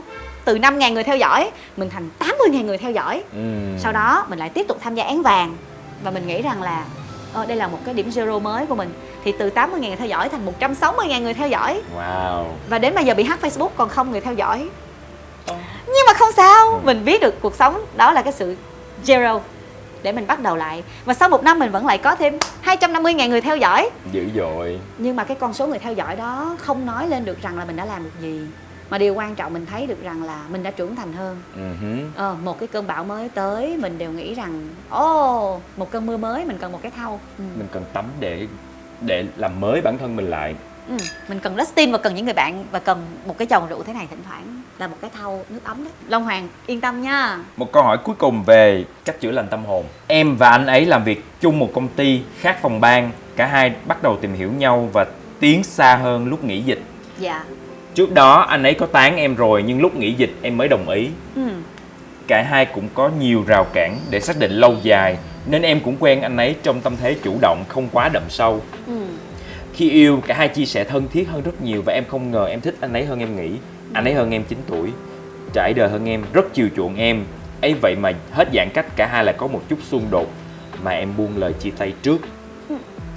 Và anh ấy cũng đồng ý ngay. Em mãi không hiểu, cả hai khó khăn lắm mới vượt qua khoảng thời gian yêu xa lúc dịch. Cũng giận hờn vu vơ rồi cũng vượt qua. Vậy mà hết giãn cách cơ hội gặp nhau nhiều hơn, nhưng dễ dàng buông bỏ như vậy. Dù em nói chia tay trước nhưng em rất tổn thương vì anh ấy tuyệt tình hơn em nghĩ. Hay là do em còn vương trong lòng, còn yêu, nhưng vì tính em kiên quyết, tự trọng nên chẳng nhắn tin hay níu kéo lại anh ấy. Dù em biết cả hai không thể quay lại nhưng lòng em rất khó chịu. Rất mong chị Liêu Hà Trinh và anh Dustin cho em lời khuyên Bạn này xin giấu tên. Cái khoảng thời gian giãn cách vừa qua nó càn quét tất cả mọi người, trong đó có cả Dustin, có thể có cả Liêu Hà Trinh và bạn. Có rất nhiều thứ thay đổi, những mối quan hệ hợp rồi lại tan, cãi lộn banh xác lên, tưởng là yêu nhau lắm, cuối cùng giãn cách lòi ra là chúng ta không hề yêu nhau. Mình nghĩ là bạn hoàn toàn biết bản thân mình muốn cái gì, bạn không hề muốn mối quan hệ này, thì bạn là người nó quyết định chia tay trước mà. Hay có khi nào con gái nói chia tay là thực ra không phải muốn chia tay mà là muốn người ta quay lại năn nỉ hả Trinh? Chứ này Dustin phải hỏi trước, tại vì Dustin có nói chuyện với Minh Hằng ở trước đó rồi. Minh Hằng đã từng nói chia tay là để người ta kêu quay lại, cuối cùng người ta đi luôn. Thiệt mà hả? Tại vì mình đang nhớ đến chuyện có một cô bé đã nhắn tin cho mình á, là chị ơi em buồn quá, em qua nhà chị uống rượu được không? Thì khi mà đi qua nhà mình uống rượu ấy, bạn ấy uống rất là say. Và mình bảo là em muốn gì? Em muốn chị gọi bạn ấy đến để mà chăm sóc em không? Nói là thế tuyệt quá, em muốn bạn ấy đến chăm sóc cho em. Mình gọi bạn ấy đến, bạn trai của bạn ấy tới. Thì bạn trai bạn ấy đến với một chai thuốc giải rượu nhỏ thôi. Hai người chia tay, mang một chút giải rượu. Trinh nhận ra rằng là đôi khi chúng ta uống 5-6 ly rượu á, chỉ để có người nào đó mang một chai thuốc giải rượu tới thôi. Vậy tại sao không tỉnh đi? Không, tỉnh lại đi, không, đi mua thuốc giải rượu bỏ tủ lạnh đi má. Tôi không muốn tự tôi mua, tôi phải xỉn, tôi phải đau khổ và tôi phải thấy chính cái người đó. Không được Liêu Hà Trinh nha, không được bất kỳ ai khác nha, không được là một người bạn thân gửi qua, phải là đích thân người đó tới. Trời mang chai thuốc giải rượu và nói rằng là em đừng uống như thế nữa, anh sẽ rất là buồn. Em đừng đi lang thang trong đêm nữa. Dù là không gặp lại thì em cũng không thể nào hành xác mình như vậy. Hãy hứa với anh em phải giữ sức khỏe tốt. Tất cả như thế đó, kết thúc một mối tình, hết, người ta không còn liên lạc nữa. Nhưng mà cái trạng thái của cô bé ấy trước khi cái chai thuốc giải rượu đó xuất hiện đó là em đau lắm, anh có hiểu trái tim của em không, em chỉ muốn ở bên cạnh anh lúc này, đúng không? Có nói ra không? Trên story hoặc là trên tất cả những cái điều đó. Có nói với người đó không? Không. Đó là tại đó. Sao người ta không hiểu. Nhưng sau đó thì cô ấy vui hơn. Cô ấy nói là như kiểu tương tư là một cái điều rất là hạnh phúc. Thì mình nhận ra là tình yêu rất đẹp. Tình yêu là một điều khiến cho mình như là một cái thuốc, làm cho mình vui vẻ hạnh phúc mỗi ngày, như là cách chúng ta dẫn chương trình thành công xong á, chúng ta cảm giác cái nó vui lắm, nó hạnh phúc lắm. Dạ, nếu như mà chai thuốc giải rượu đó cần thiết như vậy á, Trinh cũng sẵn sàng uống 2 chai Jacob Creek để có ai đó nói với Trinh là tôi rất là lo cho em cứ như thế này thì làm sao mà tôi có thể sống nổi ở đây. Chia tay cũng được, sao cũng được, miễn sao ít nhất là trong đời Trinh có một niềm tin rằng là có một người thật sự lo lắng cho Trinh trong giây phút mà Trinh đau khổ nhất. Dạ, thì bạn gái đó hành động như vậy là hợp lý với tâm lý, đúng không? Cái lá thư của mình đó là bạn ấy chia tay. Thật ra cái lời chia tay đó chỉ là muốn xác nhận là liệu tôi có đáng giá, hoặc là liệu những cái nỗ lực của tôi á có đáng giá để mà nhận được một cái lời xác nhận cuối cùng là tôi không thể mất em, hoặc là chúng ta chia tay cũng được nhưng mà mong em giữ sức khỏe không. Thời gian nghỉ dịch mình cần một tâm hồn khác chứ không phải một con người nha. Một tâm hồn khác hiểu mình, san sẻ những cái lắng lo cho mình là đủ rồi. Nhưng mà sau khi nghỉ dịch á, người ta nói là có tình yêu vượt qua mùa đông, vượt chết sau đêm mùa xuân. Trinh không trách là Trinh với lại chồng Trinh 2 năm có thể chịu đựng được cái nỗi cô đơn qua 4 mùa. Nhưng mà khi gặp lại á, biết đâu kết hôn á, vì đứa này thích ăn cái này, đứa này thích mua cái kia mà lại cãi nhau thì sao, lại bắt đầu chán nhau thì sao? Mình không có chắc được mấy cái chuyện đó. Đúng. Nên mình tin rằng là đừng có nói đến cái chuyện là bạn đã dành bao nhiêu cái tâm sức cho một cái mối quan hệ, rồi cũng sẽ có đến lúc nó hết hạn mà thôi. Cá hết hạn, thịt hết hạn thì cái tủ lạnh cũng phải dọn, chứ không lẽ để cái tủ lạnh mãi dơ. Thì có thể mối tình của bạn nó chỉ có hạn trong vòng 2 tháng nghỉ dịch thôi. Đúng. Nhiều khi cái mục tiêu, phải cái ý nghĩa của cái mối tình đó là để bạn vượt qua được cái thời gian nghỉ dịch đó. Đúng, là bạn đang dùng mối tình đó để lấp đầy khoảng trống của mình. Nhưng rồi cũng chính bạn kết thúc nó vì cảm thấy không còn có lợi ích gì trong mối tình đó nữa. Biết đâu. Hoặc là thấy bây giờ có duy trì tiếp nữa thì cũng đâu có vui đâu. Và điều may mắn là chúng ta không còn bị giãn cách nữa. Bạn đã có thể tự do đi ra ngoài để tìm những cái thú vui của mình, đi tìm những người mới. Bạn là người đã nói chia tay trước thì hãy tôn trọng quyết định đó của mình. Đó là quyết định bạn đã đưa ra rồi. Phía trước còn rất nhiều người mà bạn có thể gặp gỡ nữa mà, đúng không? Trinh hơi sến một chút nhưng mà và nó hơi phi thực tế một chút, nhưng Trinh cảm nhận được điều này rất là mạnh mẽ. Không biết Dustin có hiểu giống Trinh không, là mình không bao giờ mất một người hết á. Dù người đó bỏ mình đi, người đó phản bội mình, người đó chia tay mình, nhưng cái ký ức riêng tư của hai người đã từng trải với nhau, không có ai có thể thay thế được ký ức đó. Và mình có thể trở về ký ức đó bất cứ lúc nào. Có thể nói rằng là tuy mình không block nhau, tuy mình không có hủy kết bạn, nhưng mà chính cái sự chấp nhận rằng là tôi quan tâm tới bạn rất nhiều, và tôi biết bạn cũng đã từng có một mối quan tâm thật sự với tôi, chỉ là bây giờ nó hết hạn thôi, thì rõ ràng trong đời này luôn đã có một cái hộp cá ở đó, mặc dù là mình đã ăn rồi, mình đã hết hạn. Nó thật sự là đó, cái sự thật không thể chối cãi được. Bạn đã có một mối tình thật sự, Đồng ý. bạn đã có những rung cảm thật sự. Tin vẫn còn chat với lại một số người yêu cũ mà. Người yêu có coi không? Có coi chương trình này không? Người yêu cũ ha, không biết. Không, người yêu mới có coi chương trình này không? Người yêu mới làm chương trình này. Chết luôn. Rồi. Trời ơi. Tôi cũng nói chuyện với người yêu mới là cái gì đâu, nó hôm qua người yêu cũ nhắn tin rồi hỏi thăm gì đó. Nhưng mà đó là một cái vị trí không thể thay thế được. Đúng. Không có cái gì xấu xa ở đây nữa cả. Như người yêu cũ, có những người đã block mình nhưng mà có những người vẫn quay lại nói chuyện như bạn bè. Mình vẫn có họ như một người bạn. Mình vẫn có những ký ức đó về họ. Dạ. Mình không mất ai cả. Mình không có mất, mình đâu có bị phản bội hay gì đâu. Tại vì bản thân mình là lời trong cái cuộc chơi này rồi. Nhiều trái tim bị vô tri á, họ không cảm nhận được tình yêu từ suốt cả chiều dài họ sinh sống và Trinh họ có bao giờ chat với luôn. người yêu cũ nào lại không? Có nói chuyện lại không? Có chứ. Thấy không? Bình thường. Nhưng mà cái chat đó rất là hồn nhiên và thuần khiết nha. Đúng rồi. Đây là những cái là bạn bè. Đúng. Hậu chia tay là bạn bè chat với nhau. Và Trinh thấy là đa số thật ra thì đàn ông thì rõ ràng hơn, khi hết yêu họ hết hứng thú, họ chả bao giờ họ chat đâu. Nhưng mà có thể là trong lúc họ buồn chán họ vẫn tìm đến một cái lời khuyên hay là cái gì đó, chẳng hạn là em có biết cái chỗ này cái nào ăn ngon hay không, hoặc là cái nào họ vẫn muốn là một người bạn ở đó để mà họ tâm sự. Cũng đủ rồi mà ha. Và mình cũng nghĩ rằng là điều đó thú vị khi mà mình có thể kết nối lại được với nhau. Giống như Trinh vẫn nghĩ là Khoa, Kay nên kết nối lại hoặc là nên trò chuyện lại với người yêu cũ của Khoa nhiều năm. Tại vì ví dụ như Khoa nói là Khoa với bạn ấy quen nhau 8 năm hoặc là 7 năm đi, đó là một khoảng đời thanh xuân. Nếu mà hai người block nhau thì quá buồn, nó xấu xí lắm. Và Trinh nghĩ là mình vẫn có thể là người bạn, lâu nên hỏi thăm cổ gia đình cổ khỏe không, hoặc là cổ có cái gì vui trong cuộc sống không.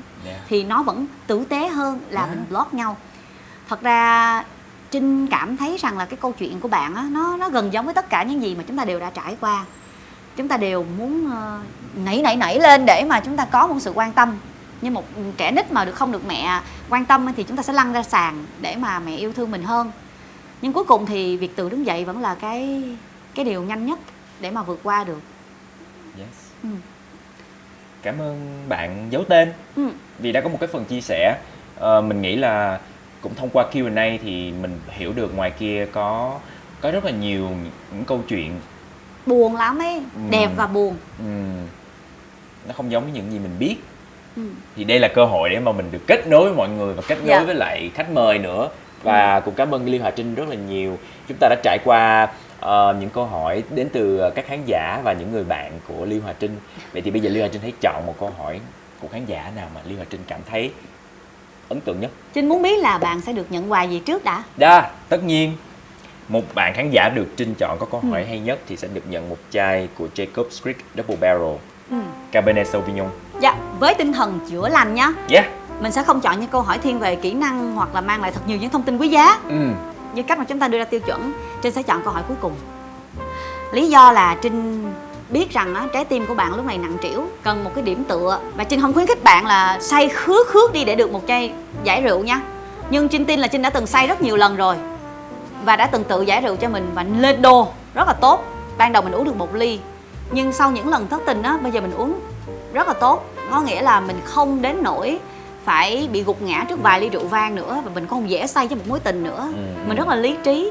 Trinh tặng bạn một chai rượu, mong rằng là mỗi ngày bạn uống với mình một chút thôi. Bạn nâng cái đô của bạn lên, sẽ một lúc nào đó cũng vết thương đó nhưng nó không làm cho bạn đau như thế nữa.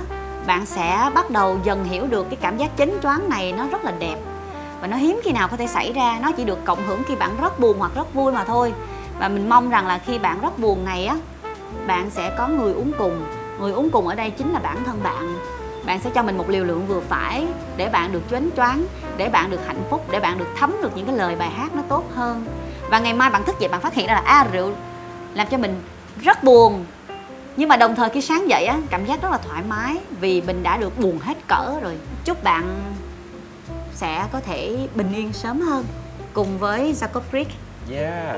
Vậy thì Dustin sẽ thay mặt cho chương trình để gửi cho bạn chai Jacob's Creek Double Barrel Cabernet Sauvignon nha. Chúc bạn sẽ có những cái giây phút mà thưởng thức rượu và có thể sẻ chia cùng với lại những người mà bạn yêu thương nữa, đúng không? Đúng rượu rồi. nên Cái này sẻ á, được chia. khoảng 6-7 ly á, thì mình nên có một hội nói chuyện với nhau sẽ rất là thoải mái. Còn nếu không mình rượu ngon muốn giữ cho mình á, thì mình sẽ tự hẹn hò với bản thân bằng một chút nến, một chút nhạc. Tôi xin nghĩ là rượu vang thượng hạng thì nên xứng đáng là được sẻ chia. Đó là điều tuyệt vời nhất. Ok, còn bây giờ Liêu Hà Trinh, bạn có sẵn sàng với cái phần cuối cùng này? Ủa nữa hả? Dustin sẽ có một cái quiz nho nhỏ. Ok. Bởi vì Dustin nghĩ là cái chuyện mà uống rượu vang á, rất nhiều người trong đó có Dustin mình cũng không rành cái cách để mà phục vụ cái chuyên nghiệp. Không biết, tôi cũng không có rành nữa. Me too, nhưng mà mình có thể học. Ồ, chỉ đi. Yes, bây giờ thì Dustin sẽ sẵn sàng để đặt ra 10 câu hỏi về kiến thức phục vụ và thưởng thức rượu vang. Wow. Để cho tất cả mọi người, những ai chưa uống rượu vang bao giờ hoặc là đã uống nhưng mà không có nhiều cái hiểu biết thì mình có thể cùng nhau mình cóp nhặt những cái kiến thức này. Vô. Đây là có vừa thực hành mà vừa Lý thuyết lý thuyết luôn nha. Rồi bây giờ mình thử nè. Ok, đầu tiên rượu vang đỏ có nồng độ cao nên là phải uống ở nhiệt độ thấp hơn là rượu trắng và rượu hồng. Điều này đúng hay sai? Thường như thấy chai rượu được ướp lạnh trước, chắc Trinh nghĩ nó đúng quá hả? Nhưng mà chai rượu nào được ướp lạnh?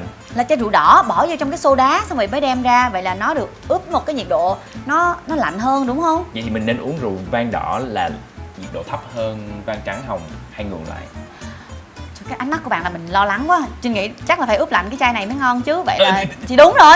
Nếu mình sai mình sẽ được sửa. Sai. Hả? Đáp án là nhiệt độ uống tiêu chuẩn của rượu vang trắng và vang hồng thường là 8 đến 12 độ C. Là phải lạnh hơn hả? Là phải chill, phải làm cho nó lạnh từ 8 đến 12 độ C, đó là nhiệt độ lý tưởng để uống rượu vang trắng và hồng. Wow. Còn rượu vang đỏ thì là bạn sẽ phải để nó ở nhiệt độ lý tưởng từ 16 đến 18 độ. Ồ, thế là cái rượu vang trắng và rượu vang hồng là còn phải lạnh hơn nữa. Chính xác, đối với rượu đỏ, nhiệt độ lý tưởng để bạn thưởng thức là từ 16 đến 18 độ C. Nhưng mà đối với một số quốc gia có mùa hè nóng nực như là Việt Nam như nè, mình để ngoài nhiệt độ phòng mình không thể đảm bảo được cái nhiệt độ nó 16 đến 18 độ. Cho nên mình có thể bỏ vào tủ lạnh một chai rượu vang đỏ 5 đến 10 phút trước khi thưởng thức. Nhiều khi trên An Giang á, Trình bỏ vào tủ đông đá 5 phút cho đấy là luôn, nó cũng rất lạnh á. Nhưng mà đừng để lạnh quá, nó cũng sẽ ảnh hưởng cái việc mình thưởng thức nữa. Đây chỉ là những cách mà thưởng thức lý tưởng nhất. Ê, sao Trinh nghi Trinh trả lời sai hết quá. Không sao. Nhờ sai mà mình sẽ học được. Câu hỏi tiếp theo. Lúc đầu Dustin có nói chai Double Barrel này á, có nghĩa là cái rượu vang được ủ qua hai lần ủ. Double Barrel. Ok. Vậy mỗi một cái lần ủ đó nó tốn khoảng bao nhiêu thời gian?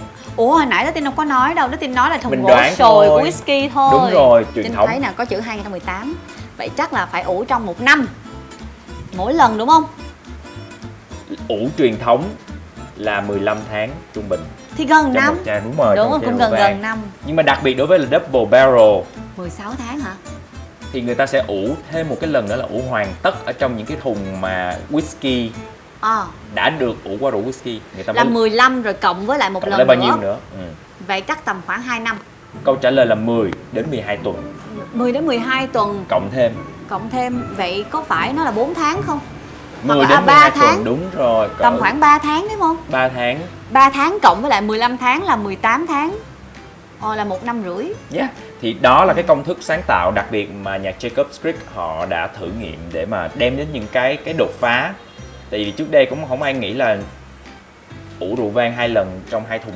Đó là một câu hỏi mà xin nghĩ là sau này mọi người cũng sẽ có thể ghi nhớ là nếu như mà ai đó nói là ủ rượu vang trong thùng whisky nghe lạ quá, thật ra là có thật.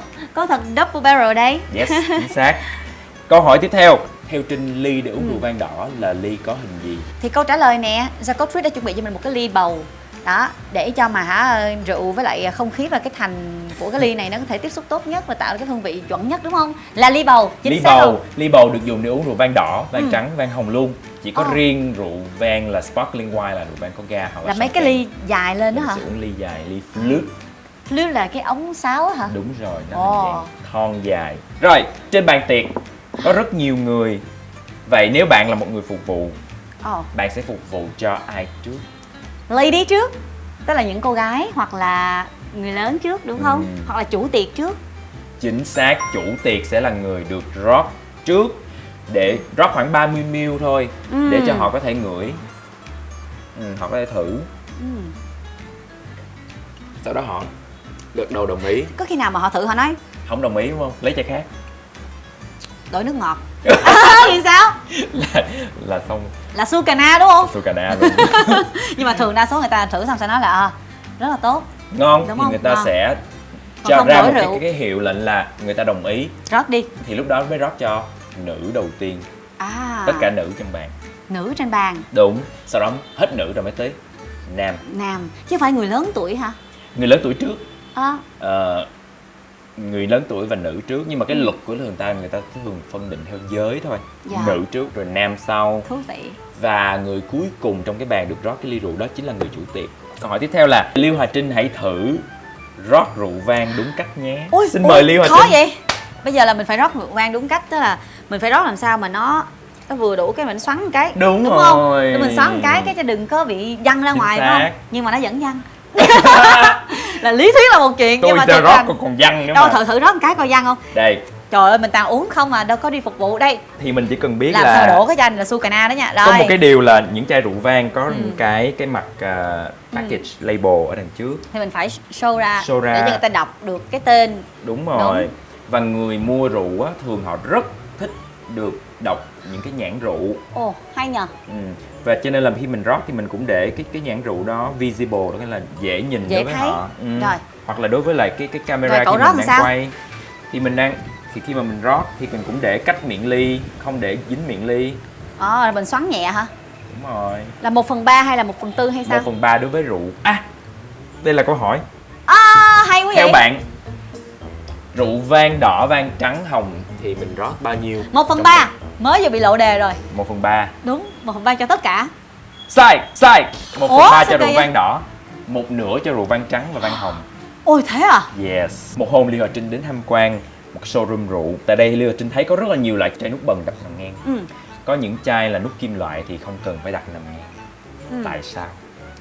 Tại vì Trinh nghĩ rằng là oxy á nó sẽ tác động, đúng không? Tại vì có một lần Trinh đi tham quan ở Phan Thiết á, người ta có nói về cái chuyện mà nếu mà mình đặt ngang cái chai rượu đó thì sẽ giúp cho chai rượu đó nó giữ được cái hương vị lâu hơn.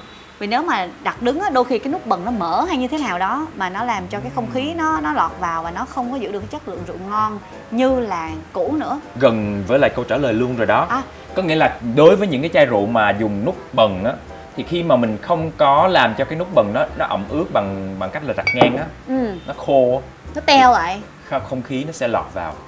Là oxy. Chính xác. Và nó sẽ làm hỏng rượu, thay đổi hương vị của rượu. Vì vậy người ta luôn đặt ngang để cho cái nút bần này luôn được tiếp xúc với lại rượu và nó luôn được ẩm ướt. Thì nó to, nó bít lại cái miệng chai. Ngoài ra cái việc bảo quản rượu á, thì cái nhiệt độ lý tưởng để bảo quản rượu là từ 15 đến 17 độ C ở nơi tối, tránh ánh sáng trực tiếp. Mình không nên để ở nơi nào mà thấy có ánh nắng chiếu vào trực tiếp, nó sẽ làm hư rượu của mình đó. Nhiệt độ không khí có độ ẩm, chứ không phải là mình đặt lên một nơi ẩm ướt nha. Hiểu rồi. Dưới hầm là một cái nơi không khí có độ ẩm chẳng hạn, nơi tối có độ ẩm. Vậy thì ở nhà Trinh là phòng khách có một cái tủ rượu á, Trinh có nên xịt mỗi ngày xịt chút xíu cho có ẩm Nếu mà không? Trinh đã có một cái tủ rượu rồi đúng không? Tủ Đúng. rượu chuyên Nó dụng. nằm ngang nha, nó nằm ngang nha. Vậy là được rồi. Nó không có ướp lạnh 15 độ đâu, nó không có độ ẩm. Vậy thì là mình có thể bỏ vào trong tủ lạnh ngăn dưới khoảng 5 đến 10 phút trước khi thưởng thức. ok. Là tuyệt vời nếu Hay như nhờ. mình đang ở Việt Nam thời tiết nóng. Câu hỏi cuối cùng. Dustin đến nhà Trinh chơi, hai đứa mở ra một cái chai rượu uống nhưng mà uống không hết, nên là Dustin phải đi về.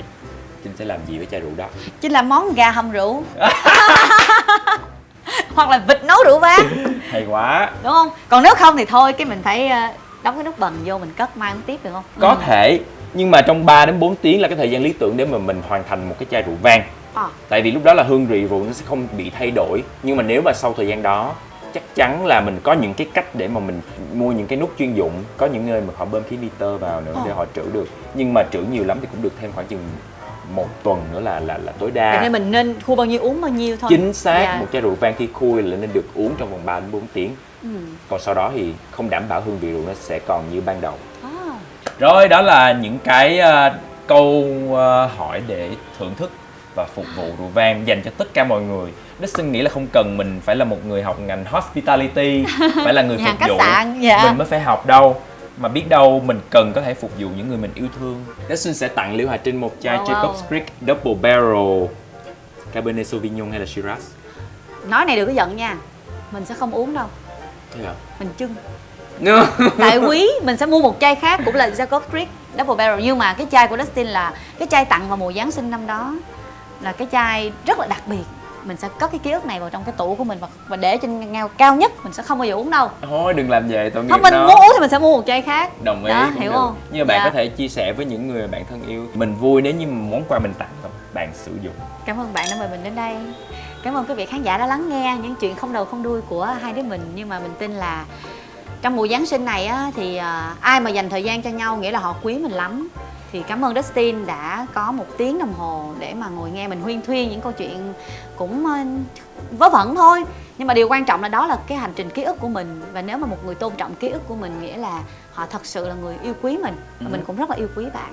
Và nhân tiện đây thì Dustin on the go cùng với Liễu Hà Trinh cũng xin được chúc cho các khán giả có một mùa lễ hội, mùa Giáng sinh và năm mới thật là bình an nè, giữ thật nhiều sức khỏe và vui vẻ bên cạnh những người yêu thương của mình. Cảm ơn mọi người đã xem Dustin on the go cùng với Liễu Hà Trinh và Dustin. Cheers! Cheers! Merry Christmas! Merry Christmas and Happy New Year.